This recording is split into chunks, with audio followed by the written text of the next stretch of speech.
नमस्कार दोस्तों, ज्ञानव्यापी मामले में सुप्रीम कोर्ट का आज का जो आदेश है वो बहुत अहम है।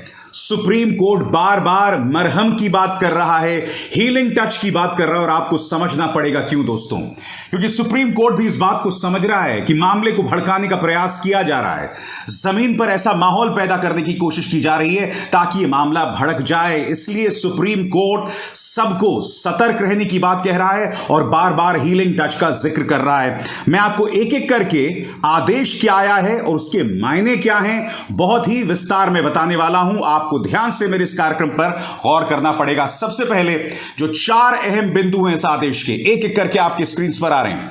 पहली बात, ज्ञान व्यापी मामले पर सुप्रीम कोर्ट का 17 मई का आदेश जारी रहेगा, जिसका अर्थ यह हुआ कि शिवलिंग को सुरक्षा मिलती रहेगी, संरक्षण मिलता रहेगा और दूसरी बात, मस्जिद में नमाज भी चलती रहेगी और कहीं ना कहीं गंगा जमुनी तहजीब का यही जो है एक प्रमाण है। दूसरी बात, वजू के पर्याप्त प्रबंधन नहीं है तो किए जाएं, क्योंकि दोस्तों अदालत के अंदर जब यह मामला आया था तो मुस्लिम पक्ष ये कह रहा था कि भाई इन तमाम चीजों की वजह से मुसलमान लोग जो नमाज से पहले हाथ पांव धोते हैं उसके प्रबंध किए जाएं, तो सुप्रीम कोर्ट का सीधा आदेश था।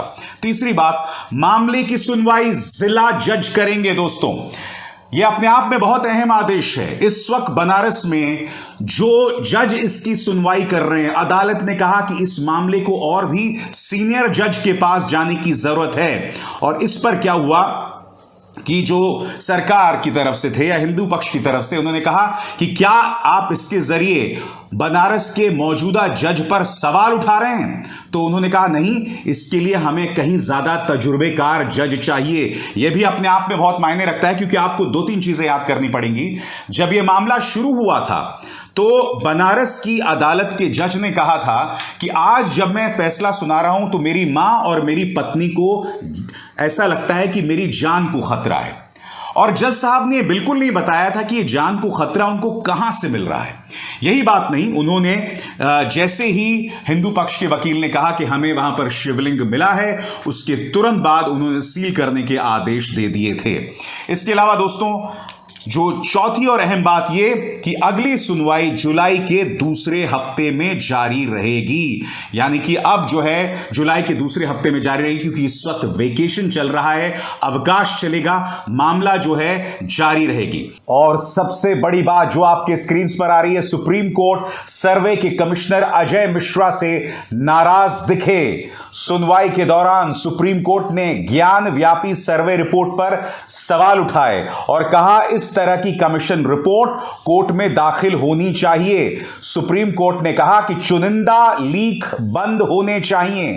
प्रेस से बातें लीक हो रही हैं, इसे कोर्ट में जमा करना था, कोर्ट ही इसे खोले।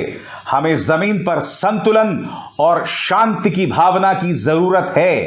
एक हद तक हीलिंग टच की जरूरत है, जिसका जिक्र अभी अभी मैंने कार्यक्रम की शुरुआत में किया। हम देश में संतुलन की भावना को बनाए रखने के लिए एक संयुक्त मिशन पर हैं। जस्टिस सूर्यकांत ने कहा, यदि कल आपके आवेदन की अनुमति दी जाती है तो आप जिन आदेशों को चुनौती दे रहे हैं वे सभी रद्द हो जाएंगे। अब मैं आपको विस्तार से बताने वाला हूं जो आपके स्क्रीन पर आने वाला है कि आदेश क्या है, उसके मायने क्या है।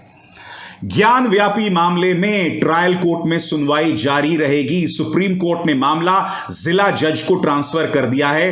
अब ट्रायल कोर्ट तय करेगा कि हिंदू पक्ष की याचिका सुनवाई के लायक है या नहीं।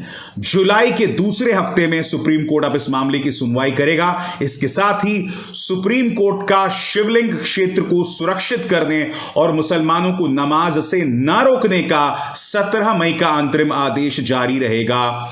शुक्रवार को मामले की सुनवाई के दौरान सुप्रीम कोर्ट ने कहा कि यह मामला जिला जज को ट्रांसफर किया जाए, साथ ही हमारा 17 मई का आदेश जारी रहेगा। इसके साथ ही अगर वजू के लिए पर्याप्त इंतजाम नहीं है तो इसके इंतजाम किए जाएं। और मैं आपको बताना चाहूंगा कौन से 3 जज थे। Justice DY Chandrachud, justice Surya Kant और जस्टिस हेमा कोहली और उनकी बेंच ने सुप्रीम कोर्ट में यह सुनवाई की। मैं आपको यह भी बतलाना चाहूंगा दोस्तों कि कोर्ट ने सुनवाई के दौरान कहा कि पहले 1991 के प्लेसेस ऑफ वर्शिप एक्ट के उल्लंघन बताने वाली मुस्लिम पक्ष की अर्जी पर सुनवाई हो, तब तक सुप्रीम कोर्ट का शिवलिंग क्षेत्र को सुरक्षित रखने और नमाज ना रोकने के आदेश जारी रहें। दोस्तों, जो सुनवाई होनी है जुलाई में, अब जैसे कि आप जानते हैं मामला जो है जुलाई तक स्थगित हो गया है, अभी अवकाश आने वाला है सुप्रीम कोर्ट में। तो सुनवाई इस बात पे होनी है कि 1991 का प्लेसेस ऑफ वर्शिप एक्ट जो साफ तौर पर कहता था कि राम मंदिर को छोड़ के 1947 से पहले जो मंदिर है वो मंदिर बना रहेगा, जो मस्जिद है वो मस्जिद बना रहेगा और उसमें कोई परिवर्तन नहीं किया जाएगा। और खुद 2019 में जब माननीय सुप्रीम कोर्ट ने राम मंदिर पर फैसला सुनाया था, उस वक्त भी दोस्तों उन्होंने अपने आदेश में यही बात कही थी कि 1991 का प्लेसेस ऑफ वर्शिप एक्ट जो है वो एक बहुत ही वाजिब आदेश है और इस देश की धर्मनिरपेक्षता की रक्षा करने के लिए बहुत ही अहम एक्ट है। हालांकि मैं आपको बता दूं, प्लेसेस ऑफ वर्शिप एक्ट को चुनौती देने के लिए 2 याचिकाएं इस वक्त सुप्रीम कोर्ट में हैं। मैं आपको बतलाना चाहूंगा कि मुस्लिम पक्ष ने आज इस मामले में क्या कहा, जो आपकी स्क्रीन पर आ रहा है। मुस्लिम पक्षकारों के वकील हुजैफा अहमदी ने इसका विरोध किया। उन्होंने कहा कि इसे सिर्फ एक मामले के नजरिए से ना देखें, इसका असर 4-5 मस्जिदों के मामले में पड़ेगा। यह बड़ी पब्लिक शरारत है। तो बड़ी बात यहां पर मुस्लिम पक्ष के वकील ने कहा कि यह बड़ी पब्लिक शरारत है, मुद्दा सिर्फ ज्ञानवापी मस्जिद का नहीं है, इसके जरिए 4 या 5 मस्जिदों को टारगेट भी किया जाएगा। यह धार्मिक इमारत के चरित्र को बदलने और सांप्रदायिक सौहार्द बिगाड़ने की कोशिश है।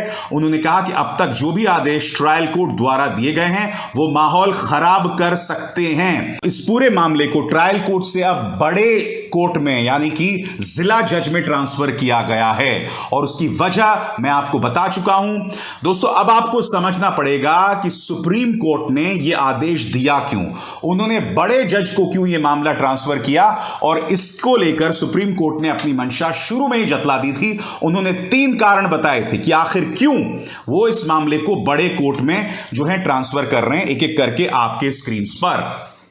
मामले की गंभीरता को देखते हुए हमें लगता है कि मामले को जिला स्तर के जज को सुनना चाहिए। यह मामला मैच्योर यानी परिपक्व हाथों में होना चाहिए। उन्होंने कहा कि हमारे पास 3 सुझाव हैं।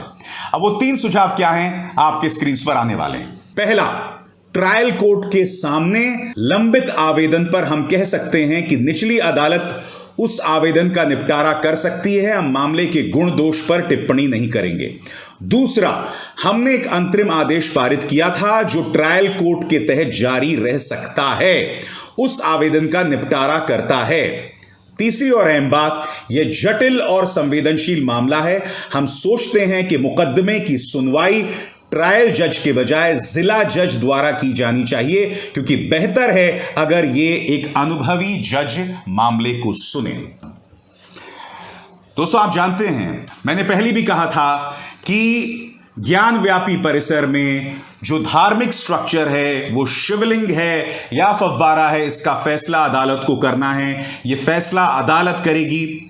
सबसे बड़ी बात, इतिहास में जो जहरीले मामले हुए हैं उसकी गर्द जो है हमारे वर्तमान और हमारे भविष्य पर नहीं पड़ सकती। फैसला अदालत को करना है और इसके बहाने हम माहौल को नहीं बिगाड़ सकते। यकीनन इतिहास में जो गड़बड़ हुई है, जो भूल हुई है, जो गुनाह हुए हैं, उसका समाधान होना चाहिए, मगर सांप्रदायिक सौहार्द की कीमत पर नहीं। इसलिए नहीं क्योंकि एक पॉलिटिकल पार्टी को वोट्स हासिल करने हैं। हो ये रहा है और कुछ नहीं हो रहा है। और यकीन मानिए दोस्तों, भाजपा को चिंता भी नहीं करनी चाहिए। और क्यों? क्योंकि ज्ञानव्यापी मामला, कृष्ण जन्मभूमि में भी अदालत का फरमान कि जो ईदगाह है उसे हटाने की जो याचिका है स्वीकार हो गई, अब उस पर भी जिरह होगी। उसके अलावा कुतुब मीनार, फिर राम मंदिर का शिलान्यास, ये तमाम घटनाएं बताती हैं कि भाजपा सरकार को ना रोजगार देने की जरूरत है, ना महंगाई पर चर्चा करने की जरूरत है। इसलिए हाथ जोड़कर कृपया इस मामले पर जहरीली बयानबाजी, जहरीली राजनीति बंद करें, मामले को चलने दें। आपको खुद ब खुद 2024 में सत्ता मिल जाएगी। और यही नहीं, आने वाले जितने भी विधानसभा चुनाव हैं वो भी भाजपा की झोली में जाने वाले हैं। सिर्फ इसलिए नहीं कि आपने माहौल में धर्म का जो है वो तड़का डाला है, बल्कि इसलिए कि हमारा विपक्ष भी महानालायक है। खैर, मगर मुद्दे की बारीकी, मुद्दे की अहमियत मैं अपने मंच पर आप तक पहुंचाता रहूंगा पूरी जिम्मेदारी के साथ, क्योंकि पत्रकारों का भी एक बहुत बड़ा फर्ज होता है कि इस वक्त कुछ ऐसी जानकारी ना दें जो भ्रामक हो, जो भड़काऊ हो, जिसके जरिए समाज में दंगा फैलाया जाए। मीडिया की क्या प्राथमिकता है आपको पता चल ही रहा है दोस्तों। इस वक्त तमाम सीनियर एंकर्स जो हैं ज्ञानव्यापी या काशी में मौजूद हैं। देश में इतनी बड़ी बड़ी समस्याएं मुबाहे खड़ी हैं, मगर न्यूज चैनल्स का वहां ध्यान नहीं है। मगर इस मंच पर मेरा वादा है कि वो समन्वय, वो तालमेल और असली मुद्दे मैं लगातार उठाता रहूंगा। अभिसार शर्मा को दीजिए इजाजत। नमस्कार। स्वतंत्र और आजाद पत्रकारिता का समर्थन कीजिए, सच में मेरा साथी बनिए। बहुत आसान है दोस्तों, इस ज्वाइन बटन को दबाइए और आपके सामने आएंगे ये 3 विकल्प, इनमें से एक चुनिए और सच के इस सफर में मेरा साथी बनिए।